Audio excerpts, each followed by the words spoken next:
BPL খেলতে বাংলাদেশে আসছেন সাবেক Australian allrounder Shane Watson. Rangpur রাইডার্সের হয়ে খেলবেন তিনি। টুর্নামেন্টে নিজেদের অবস্থান দৃঢ় করতে তাকে দলে ভেড়াচ্ছে রংপুর। এছাড়া দক্ষিণ African hard hitter batsman David মিলারকেও নিশ্চিত করেছে রংপুর ফ্র্যাঞ্চাইজি। জানা গেছে দুই তারকাই ঢাকা পর্বে খেলবেন। এছাড়া বিপিএল এর চট্টগ্রাম পর্বে রাইডার্সের হয়ে খেলবেন পাকিস্তানি অলরাউন্ডার আনোয়ার আলী। এর আগে কখনোই শেন ওয়াটসন বিপিএল এ খেলেননি।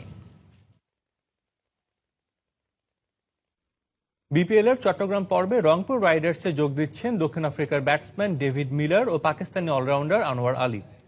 ব্যাটিংকে আরো শক্তিশালী করতে এই দুই ক্রিকেটারকে দলে নেওয়া হচ্ছে বলে জানিয়েছেন ফ্র্যাঞ্চাইজি চেয়ারম্যান। আর দলের ম্যানেজারের প্রত্যাশা, চট্টগ্রামে আবারও জয়ের ধারায় ফিরবে সৌম্য আফ্রিদি।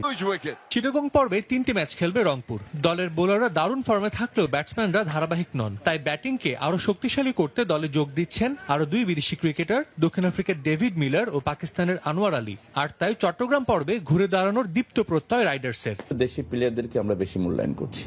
আনোয়ার আলী পাকিস্তানের অলরাউন্ডার, উনি চট্টগ্রাম ম্যাচে জয়েন করবে, ডেভিড মিলারও জয়েন করবে।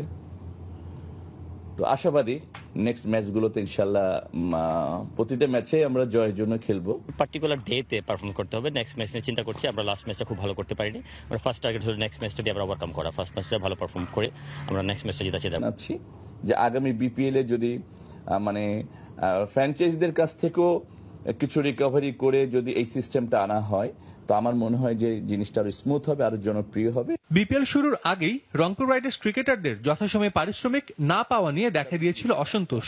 তবে দলটির কর্ণধারের দাবি, ক্রিকেটারদের পরিশোধ করা হয়েছে পারিশ্রমিক। According to rule, foreign players এবং লোকাল প্লেয়ার সব অলরেডি আমরা